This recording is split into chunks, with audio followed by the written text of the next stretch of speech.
referensi kitab Fathul Qorib. Nah, masih tentang haji, khususnya syarat-syaratnya.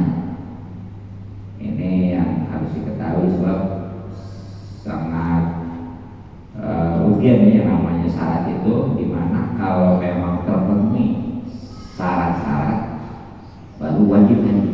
Tapi kalau tidak, salah satunya saja itu enggak wajib haji. Nah, sebagaimana sebelumnya sudah diketahui bahwa syarat wajib haji itu ada 7 ya. Ya, dari sekian poinnya udah.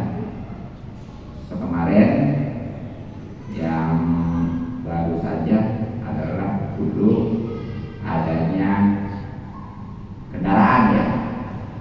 Kendaraan. Ini kalau memang jarak antara dia dengan Mekah lebih daripada 2 berhala. Artinya mah lebih dari 85 km yang sudah terbolehin sholat jamaah kosong ya.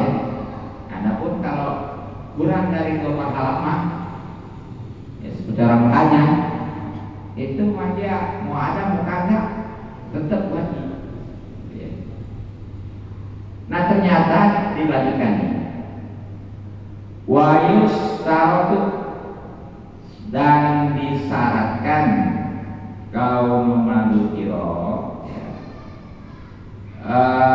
keadaan syarat-syarat yang sudah disebutkan padinan itu juga kudu udah lebih andai ini baik dari utangnya wa an makmunatiman alaihi ya, dan dari biaya hidup atas orang yang wajib baginya munatuhum untuk membiayainya, mudah dari harihi baik waktu dia berangkatnya wa yabahu wa iyabihi dan pulangnya.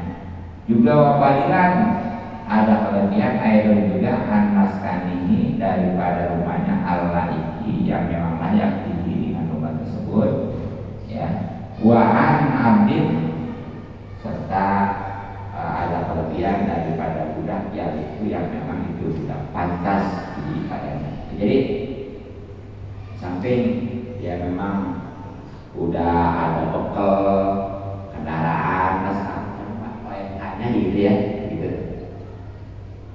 Tapi ya perhatikan juga nih apa kelebihannya dia itu kalau punya utang udah dibayar belum. Jadi jangan sampai keren gitu ya, bergengsi berangkat ke umpama haji medis lainnya, sementara utang belum dibayar. Jadi beresin dulu utang.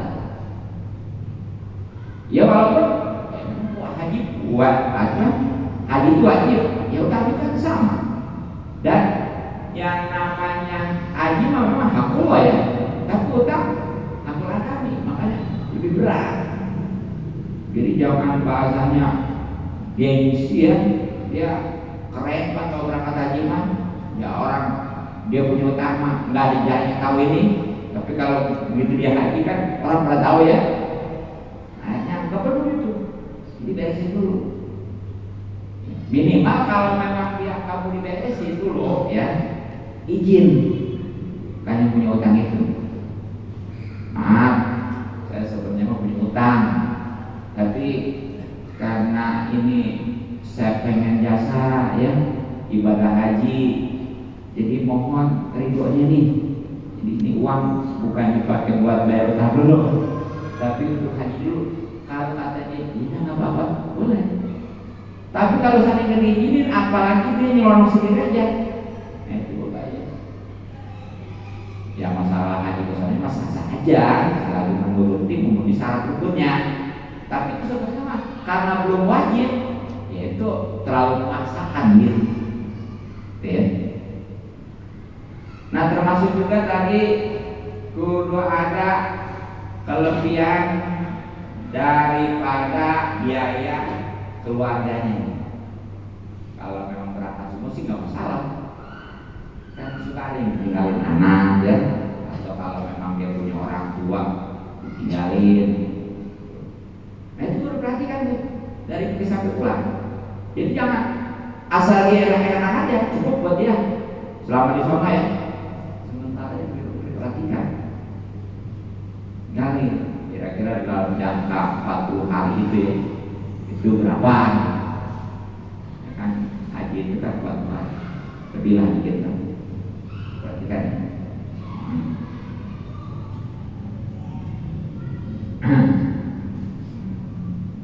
Dan kelebihan daripada rumahnya nih, tapi rumahnya yang layak di sini ya. Makanya kalau memang nggak boleh dia belum wajib haji, nggak boleh jual rumah itu kalau memang rumahnya itu sederhana nih. Jadi sebenarnya udah layak tuh, bisa melindungi panas, hujan dan lain sebagainya. Nah kalau dijual nggak ada, baru nggak wajib. Tapi kalau rumahnya mewah, itu gini, rumahnya mewah. Ini kalau dijual ya, kemudian dia bikin lagi, itu juga masih lebih layak ya. Masih cukup, itu wajib pemerintah. Gitu. Makanya kalau yang orang-orang punya rumah 2 tingkat itu ya, belum haji, itu ya. Jawa itu sekitar itu ada yang luas itu ya, santai itu ya. Ya karuan mobil mah gitu ya, nggak karuan gitu. Jelas malah mau kita apa lagi mobil baru sekarang. Ya haji kan sekarang paling 60 juta, 60 berapa? Berapa lebih ya? 60 juta berapa lebih ya? Ya gitu. Mobil baru nggak ada yang 100 juta ya. Iya, lagi berapa atau masih ngedit nih? Diutang, tahu kan? Grab. Iya gitu ya.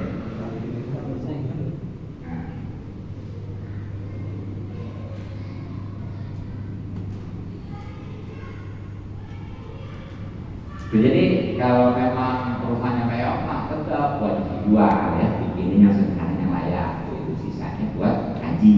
Ya. Kalau memang rumahnya itu sederhana, nggak usah maksain, dijual, maksa ntar pulangnya kemana, gitu kan masalahnya. Jadi jangan sampai pulang haji pada dia jadi gelandangan.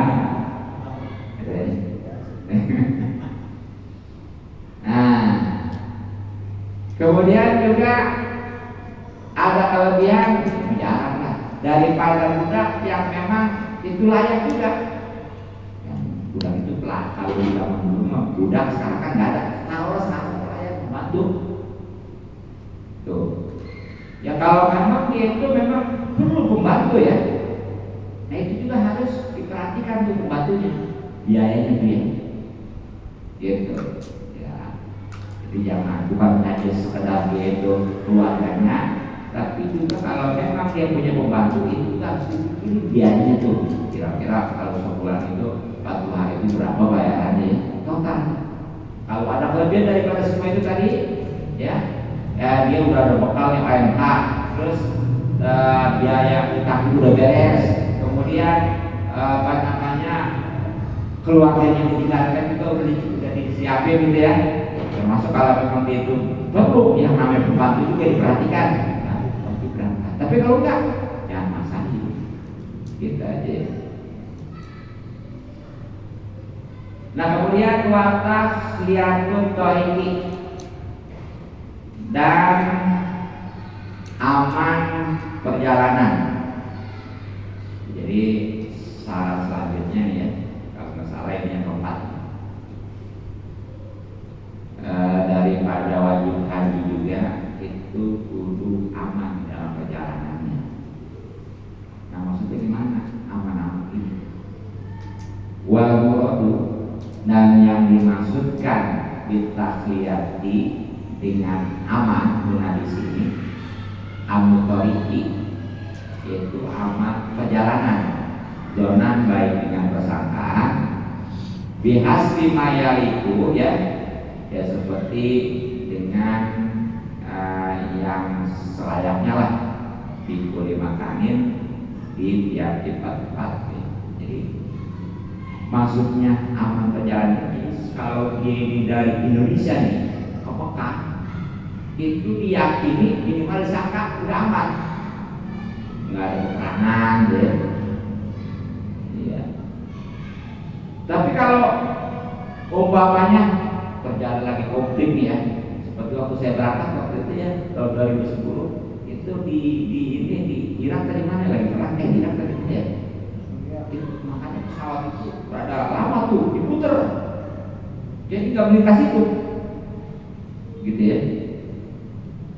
Ya, jadi kalau memang ada solusi diputer pesawat nggak apa-apa, tapi kalau nggak bisa, ya jangan maksain. Terkadang kayak tadi dibom dari belakang, dari bawah, gitu ya. Ya kan karena kita melintasi kawasan perang, gitu ya. Iya. Sekarang kita udah nggak ada darat pesawat, tapi kadang-kadang di suatu negara lagi perang, gitu. Kalau memang lagi gawat, jangan maksain. Makanya di sini, walau lam yakman, maka kalau tidak aman, asal seseorang ala nafsihi baik atas dirinya, awmali ataupun hartanya, awuninya ataupun kemauannya ya. Lam yajib, maka tidak wajib alai atasnya al haji. Kalau memang diyakini atau minimal lah udah nggak aman nih dalam perjalanannya, baik itu dirinya, hartanya maupun ya kehormatannya lah, maka jangan maksain karena itu wajib ya, nggak wajib. Nah kemudian waqaluhu, perkataan musannif wa imkanul masiri, yaitu mudahnya mungkinnya perjalanan, sabitun itu tetap pribadi saya, pribadi di sebagian kita. Nah ini syarat selanjutnya ya, kalau nggak salah ini yang kelima, itu ada istilah kudu memungkinkan kemudahan itu. Ini memang di dalam sebagian kitab ini ada ya, tapi di sini sebenarnya nggak ada. Nah maksudnya apa nih?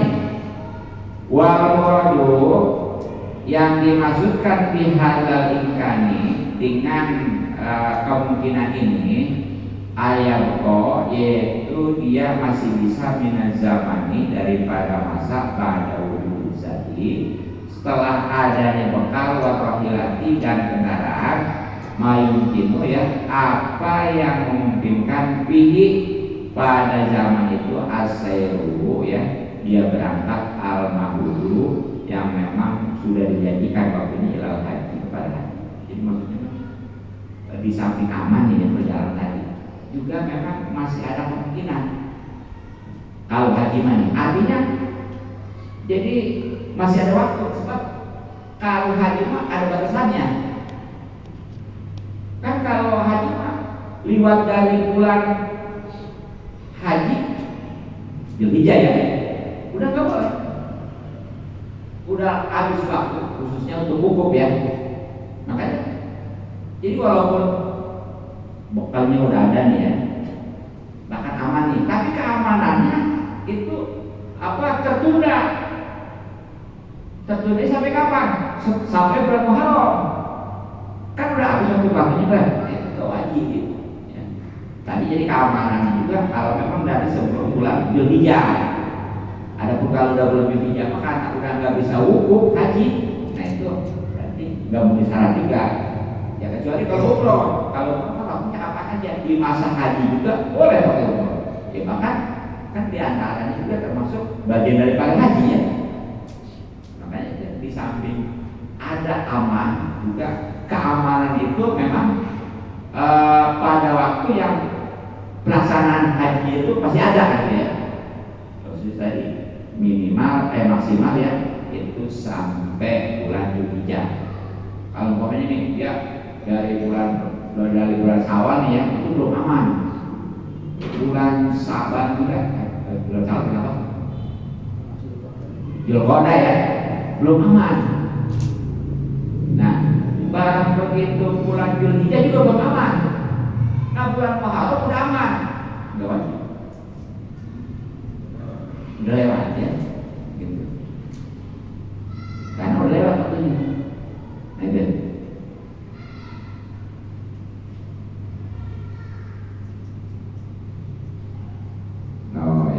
Kemudian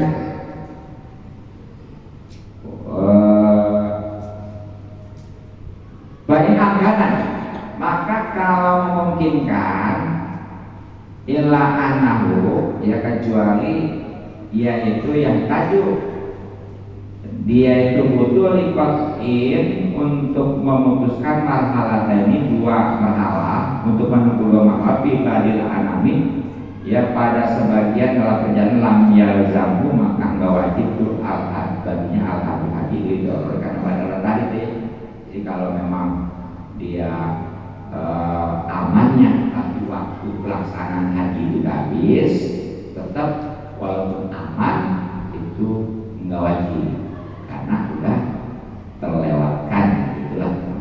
Itulah syarat-syarat haji ya, yang artinya kalau terpenuhi semuanya wajib haji, tapi kalau nggak ada atau nggak terpenuhi salah satunya itu nggak wajib haji ya. Saatnya dia maksain sah-sah aja selagi rukunnya ada, tapi ya nantinya repot gitu ya maksain ya. Insya Allah nanti selanjutnya tentang rukun-rukunnya ya. Tapi hari belum daftar juga ya. Atau udah tahu, saya tahu gitu ya. Kasih kemudahan keyakinan gitu ya. Amin. Ibadahnya mau apa? Amin. Ya. Nah terakhir dalam kajian ini saya mengingatkan ya bahwa beberapa hari lagi, ya bahkan tahun ini makanya bareng ya. Jadi kalau tahun Masehi kenanya tahun baru ya, jadi 1 Januari ya, tahun 2025 ya. Nah kalau Rajab mah masih tahun ini ya, tapi masuk nih tanggal 1 yang jelas malam Rabu ya. Ya. Nah, ya tentang ini dulu ya, masalah ikut merayakan tahun baru Masehi ini gimana nih pandangan Islam? Ini baik aja nih masalahnya. Terutama yang biasanya mau gak nyiapin jagung, gak nyiapin bakar-bakaran, ya, gak nyiapin waktu segala apa gitu ya. Yang di dalam tahun baru itu tuh dia udah nyiapin, bahkan ada yang udah mulai segala, ya. Gitu. Nah ini bagaimana menurut pandangan Islam nih? Ya. Enggak, kita ada solusinya ntar ya. Nah, sebab ini momen satu aja kayak misalnya ya, bagus ya. Nah jadi dalam Islam nih mengenai merayakan tahun baru Masehi ya, ini memang menjadi perdebatan para ulama memang ya. Ada yang boleh, ada yang enggak. Tapi mayoritas yang lebih kuat nih itu ya apa namanya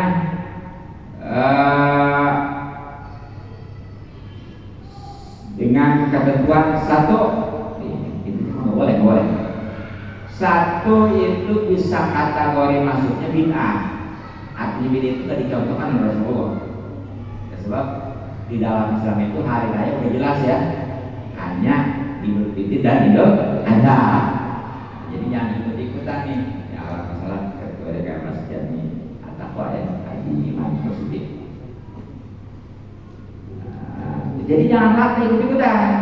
Ya bahkan tuh kemarin ada ya viral gitu ya, orang-orang Nasrani aja kalau malam tahun baru itu keluar dicoret aja ya. Bener kan ya? Ada kan videonya? Orang-orang Nasrani mah dilarang orang Islam yang malah keluar ramai ngeganggu ya. Ya bahkan masih alhamdulillah. Makanya nggak jauh-jauh ini bid'ah. Dan inilah jelas kalau itu namanya bid'ahnya tidak sesat. Jadi memang kalau bicara itu kan dari zaman Rasulnya, dan ketika dari zaman Rasulnya itu pasti bid'ah. Nah, tapi ketika bid'ah itu sesat nanti dulu. Kalau memang itu nggak ada dukungan daripada dalil-dalil yang menganjurkan ya, itu sesat baru, tapi kalau ada mah enggak. Jadi intinya mah setiap yang baru itu memang bid'ah. Tapi kalau bid'ah jangan sesat dulu. Nah kalau udah sesat neraka ya, gitu ya, harus dipilah-pilah. Jadi yang pertama itu bid'ah ya, dari sini alhamdulillah bid'ah sesat ya. Makanya jangan langkah ikut-ikutan. Tuh ya, yang udah nyiapin kalau memang dia mau bakar-bakar mampir itu udah bakar aja makan, jangan pukul kosong-kosong ya. Ya. Nah kemudian yang kedua, nggak dibolehin karena tasawuf. Tasawuf orang-orang non muslim ya, bebas. Sedangkan dalam hadis kan ada mantasabah biqaumin bahwa minhum ya. Di siapa orang yang menyukai suatu kaum maka dia termasuk kategori kaum muslim. Ya bahkan nggak tanggung di tahun baru nah kayaknya ya. Kalau yang selama ini kita benar-benar alergi anti yang namanya kita ngikutin mereka itu ya, seperti kita nyemprot, kemudian bakar-bakaran ya, apa ya bakar-bakaran lah ya, kenapa lagi topi ya jelas segini ya. Ini kalau tahu nih simbol agama Yahudi itu trompet. Simbol agama Nasrani lonceng, dan simbol agama Majusi api. Kan kita kalau disuruh lonceng, nggak mau ya? Disuruh trompet, disuruh nyembah apalagi ya? Tapi ternyata tuh di tahun baru tanpa disadari trompet sengaja beli. Kemudian apa itu tadi? Api, bang api, ya. Kemudian serenanya, loncengnya, yang kalau di kampung ada. Tapi kalau macam di Monas, di Taman Mini, itu kalau pukul 00 ya, ada sirennya, benar? Yang menunjukkan pergantian. Tahu deh, makanya tuh hati jangan sampai gara-gara satu malam itu. Nah, kemudian yang ketiga nih yang nggak diboleh karena alasannya itu kurang patah, misalnya perbuatan yang tidak memiliki manfaat dan bertentangan bahkan jelas mengganggu ya. Jadi itu kadang-kadang kalau itu jalan macet, terus bukannya pakai ibadah malam, tapi gitu ngeganggu maksiat ya. Otomatis paginya ngantuk. Nah makanya solusinya gimana nih? Alhamdulillah tahun ini kan ya, bahkan sebelumnya juga oleh umat Islam sekarang disikapi, khususnya oleh para ustadz, para kiai ya, daripada umat Islam itu datang ke tempat-tempat di luar, mendingan diadain dakwah. Dan apalagi untuk tahun ini berkenaan dengan 1 Rajab, itu bagus sekali ya. Nah makanya baru ini saya sedikit bahas tentang keutamaan Rajab. Satu, di bulan Rajab itu alhamdulillah amal kita sekurang-kurangnya dibalas 70 kali lipat. Kalau selama ini 1 minimal dibalas 10, di bulan Rajab langsung 70. Jadi makin cepat, banyak. Karena lipatannya lebih besar ya. Ya kemudian di bulan Rajab ini keutamaannya ya, merupakan bulannya Allah. Rajab Syahwal ya. Nah kemudian adanya Isra Mi'raj. Mudah-mudahan kita juga nanti bisa ya untuk memperingatinya, apalagi merayakannya. Tapi bukan sekedar memperingati atau merayakan. Harus ada hikmahnya, harus ada pelajaran yang diambil setiap kita merayakan atau memperingatinya. Jadi jangan sekedar seremonial gitu ya. Gitu. Nah, dan masih banyak lagi lah tentang keutamaan daripada bulan Rajab. Itu bisa disimak ya. Semalam saya bikin videonya tentang keutamaan dan amalan bulan Rajab serta keuntungannya ya. Nah untuk amalan yang sebagai kita istilahnya mengalihkan tahun baru ini ya. Itu di dalam kitab Bulughul Nasihin ada siapa orang yang hidup di malam pertama bulan Rajab, maka itu keuntungan 4. Malam pertama yang hidup itu harus ibadah, bukannya sekedar dia melek, apalagi tanya ke sono kacau tahun ini, tapi ibadah ya. Satu ya, keuntungannya kalau dia itu ngidupin malam pertama, insya Allah hatinya akan selalu hidup. Keuntungan hati. Nah, saya keuntungan kalau hati itu gimana? Ada ya di YouTube kemarin. Nah, yang kedua, keuntungan menghidupkan malam pertama bulan Rajab itu adalah insya Allah nih, kalau kamu benar-benar ya, itu Allah mencurahkan kebaikan dari atas kita sehingga pagi-pagi itu fresh, cerah ceria ya. Dan itu insya Allah jadi kunci kesuksesan. Yang ketiga, kita itu keluar dari dosa-dosa seperti baru dilahirkan, kayak orang gitu ya. Dan yang keempat ini luar biasa, ini bisa memberikan syafaat atau pertolongan kepada keluarganya yang mestinya itu masuk neraka gara-gara dia menghidupin malam Rajab ya, malam 1 Rajab ya, itu diselamatkan. Bahkan bukannya 1 2, tapi sampai 70.000. Makanya ada keluarga kita gitu untung, tapi jangan harapin ya. Kalau kita mengharapin, ya kaget kita kaget ya. Yang mendingan kita ini yang jadi menolong daripada kita kali menolong ternyata dia juga enggak gitu ya.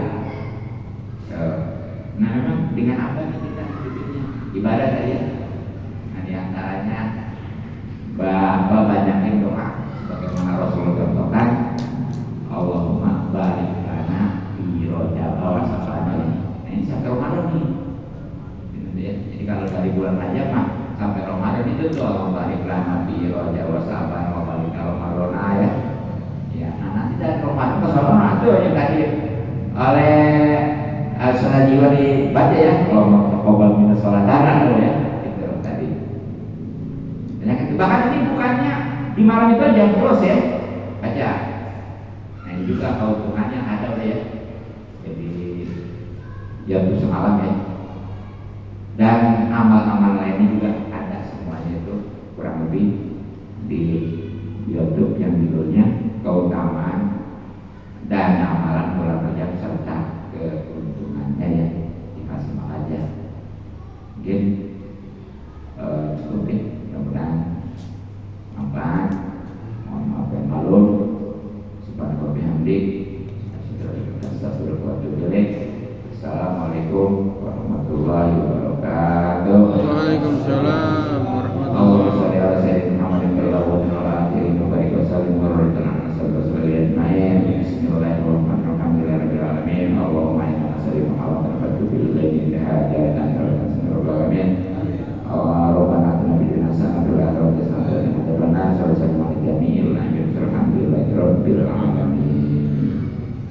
Alhamdulillah.